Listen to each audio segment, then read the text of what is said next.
In continuation of the previous video, this is now question number 11. In this question, we have two triangles given A, B, C and D, E, F. In these two triangles, we have AB is equal to DE and AB is parallel to DE. Then after it is AD is joined, BE is joined and CEF is joined. तो अब ये कुछ parts हमें जो prove करने 6 parts, let us see what are these 6 parts. तो part number 1 जो हमें प्रूव करना है, we have to prove in this very part ABED is a parallelogram. ABED is a parallelogram, ये हमें प्रूव करना है. Let us observe it. ABED ये एक क्वाड्रिलेटरल है एज पर द फिगर, है ना. In this very quadrilateral you know AB is parallel to DE and AB is equal to DE. हमने एक प्रॉपर्टी पढ़ी है किसी भी क्वाड्रिलेटरल में, if one pair of opposite sides is parallel as well as equal, that quadrilateral is a parallelogram. तो मैं लिख रहा हूं इसके प्रूफ में, in quadrilateral ABED, AB is equal to DE and AB is parallel to DE. What is the reason? Reason is this is given. But these are the opposite sides of quadrilateral ABCD. Therefore, as per the property, quadrilateral ABCD is a parallelogram. वो property मैंने बता दी है, किसी भी quadrilateral में अगर one pair of opposite sides parallel भी होगा और इक्वल भी, तो वो पैरेललोग्राम बन गया. तो बन गया ABED पैरेललोग्राम. अगर ये पैरेललोग्राम है, therefore BE is parallel to AD and BE is equal to AD. क्योंकि हमें पता है पैरेललोग्राम के अपोजिट साइड्स पैरेलल होंगे तभी ये पैरेललोग्राम है, तो वो इक्वल भी होते हैं. This is their property. Second part इसमें हमें प्रूव करना है BEFC. चेक इट, BEFC ये पैरेललोग्राम प्रूव करके देना है हमें. देखिए बेटा, हम यहां पर आपको ये चीज बता देंगे कि इस क्वेश्चन की गिवन कंडीशन में दूसरी कंडीशन है BC is equal to EF and BC is parallel to EF. वही मैं लिखूंगा, as BC is equal to EF and BC is parallel to EF. But these are the opposite sides of quadrilateral. What is the name of that quadrilateral? BEFC. Opposite sides of quadrilateral BEFC. Therefore, quadrilateral BEFC is a parallelogram. जैसे अभी हम rule करके आए, तो बन गया BEFC parallelogram. If it is a parallelogram, it means BE is parallel to CF and BE is equal to CF. Therefore BE is equal to CF and BE is parallel to CF.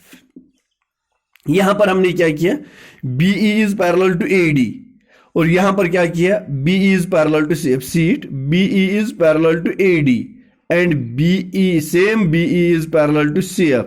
Two lines parallel to the same line are parallel to each other. Therefore, CF is parallel to AD. इसको मैं लिखता हूं number 1, इसको मैं लिखूंगा number 2. From 1 and 2. What we get from these two conditions? पहली condition है be parallel AD AD, और दूसरी कंडीशन है बीई पैरेलल सीएफ। तो इसका मतलब है AD is parallel to CF, AD parallel CF. दूसरी condition BE is equal to AD and BE is equal to CF, that means AD is equal to CF. Therefore देखते जाओ, AD is parallel to CF and AD is equal to CF. Therefore, ADFC is a parallelogram. Therefore, ADFC is a parallelogram. तो बन गया ये parallelogram ADFC। अगर ADFC parallelogram हो गया तो इसका मतलब है ना AC is equal to DF. Therefore, AC is equal to DF. Reason है अपोजिट साइड्स ऑफ पैरेललोग्राम। चले बेटा, हो गया ये तीसरा पार्ट भी। तो पांचवा पार्ट, चौथा part AC is equal to DF, yes, part number 5 ये भी हो गया कंप्लीट। अब पार्ट नंबर 6 है ABC congruent DEF।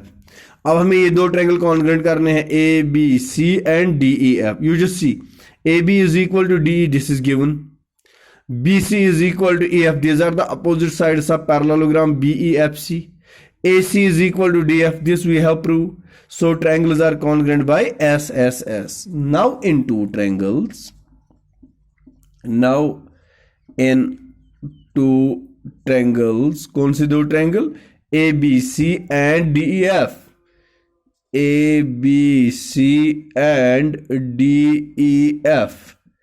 AB is equal to DE. This is given. Second equality, BC is equal to EF. BC is equal to EF. Reason है opposite sides of parallelogram BEFC. Third equality, AC is equal to DF. AC is equal to DF. This we have proved. It is proved. Therefore, triangle ABC congruent triangle DEF by SSS. This is the proof of question number 11. जो मैंने बीच में आपको बताया था previous video में कि you just see it if you can. तो आपने, मुझे पता है कि आपने ट्राई की होगी और आपने भी ये किया होगा, इसलिए मैंने आपकी गाइडेंस के लिए ये यहां पर इसका प्रूफ भी लिखा है। Let us now see question number last of this exercise. Last question क्या है इस एक्सरसाइज का? पहली एक्सरसाइज का लास्ट क्वेश्चन है ABCD is a trapezium. This is question number 12 now. Question number 12. What is it? ABCD is a trapezium. Let us draw trapezium ABCD. इस तरह से है trapezium ABCD.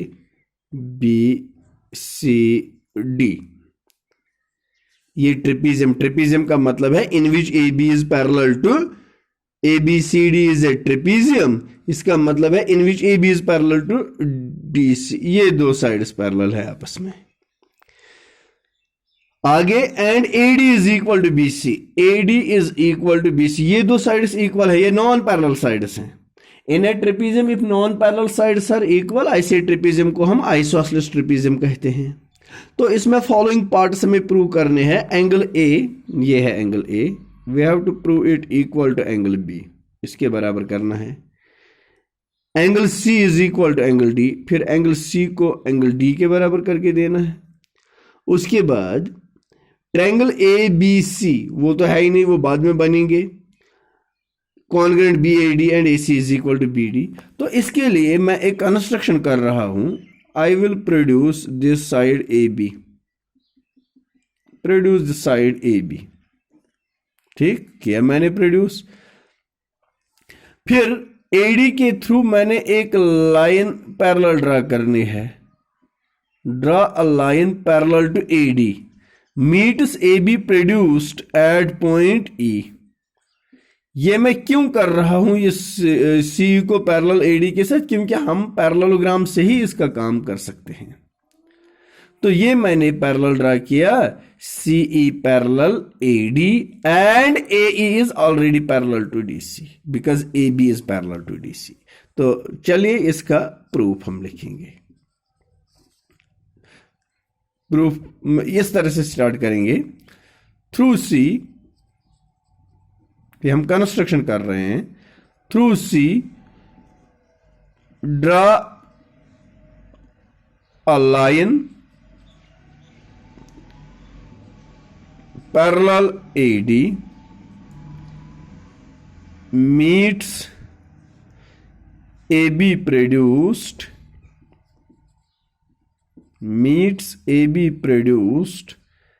at E. Okay. Therefore, ADCE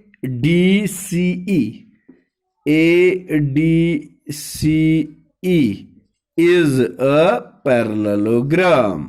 देखो बेटा, ADCE is a parallelogram, ये parallelogram बन गया। कैसे? AD पैरेलल CE हमने कंस्ट्रक्शन किया and DC is already parallel to AB, that means it is parallel to AE।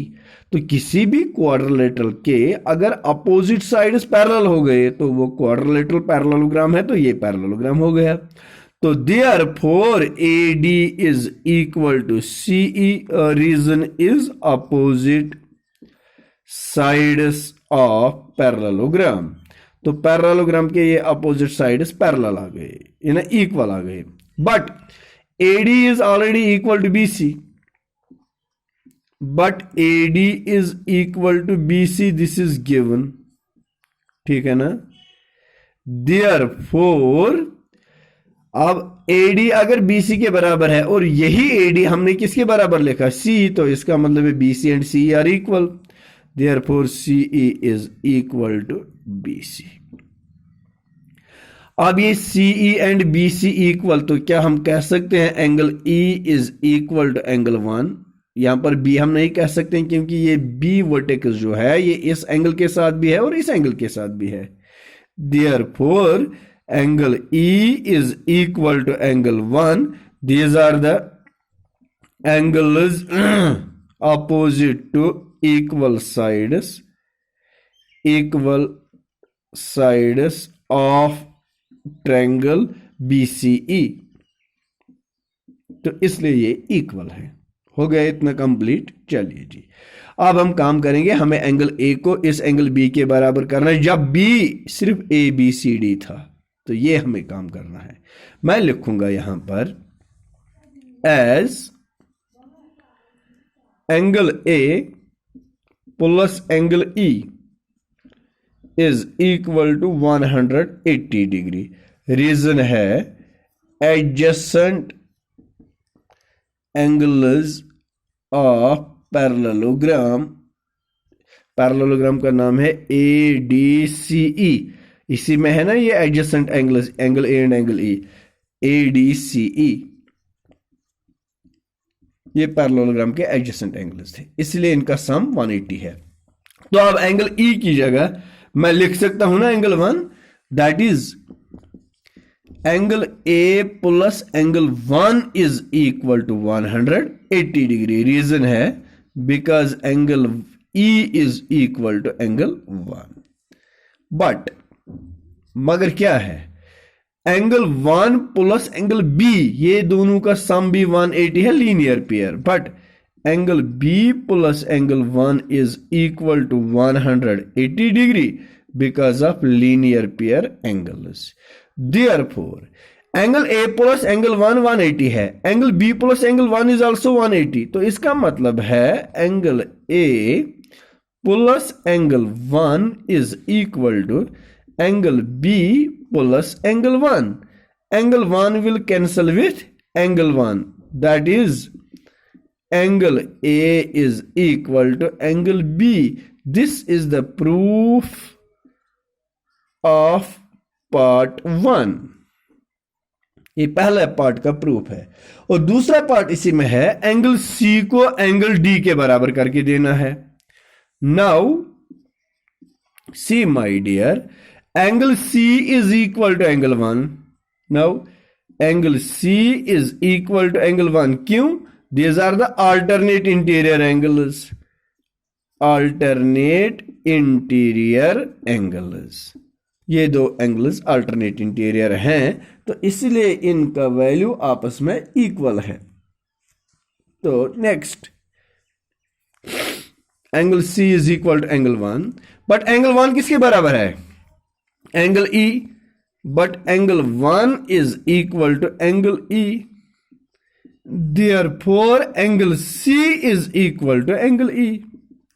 तो आ गया ये सी किसके बराबर? Angle E, but angle E is equal to angle D. Opposite angles are parallelogram ADCE, but angle E is equal to angle D. These are the opposite angles of ADEC. Opposite angles of ADCE. ADCE. C किसके बराबर है? E के बराबर, लेकिन E किसके बराबर? D के बराबर। Therefore angle C is equal to angle D. ये हो गया दूसरा पार्ट। अब तीसरे पार्ट में आपको प्रूव करना है ट्रायंगल ABC। देखो बेटा, मैं AC को ज्वाइन करूंगा तब बनेगा ट्रायंगल ABC, फिर मैं BD को ज्वाइन कर रहा हूं तब बनेगा ट्रायंगल BAD। ये दो ट्रायंगल्स को मैंने कॉन्ग्रुएंट करना, पहले मैं दिखाऊंगा। ABC एंड BAD, तो इसका मतलब ये AB BA के बराबर एक कॉमन साइड है। यहां पर एंगल B और यहां के लिए एंगल A, ये हमने प्रूव किए हैं। तीसरी इक्वालिटी इनमें आती है BC is equal to AD, this is given, so triangles are congruent by SAS। Now in two triangles I will erase this part here. Now in two triangles, in two triangles ABC and BAD, जिनको हमें congruent करना है उनका ही नाम लिखना है, ABC and BAD।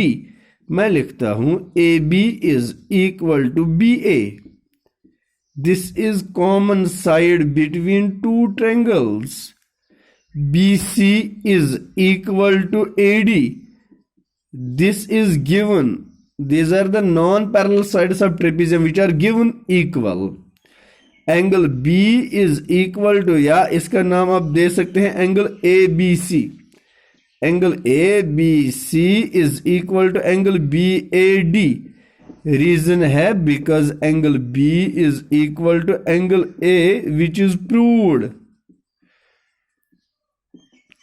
Therefore, triangle ABC congruent to triangle BAD by, कैसे congruent है? देखो बेटा, AB is equal to BA, ये AB, ये BC और ये इनका इंक्लूडिंग एंगल है, तो साइड एंगल साइड से ये कॉन्ग्रुएंट हो गए बाय SAS।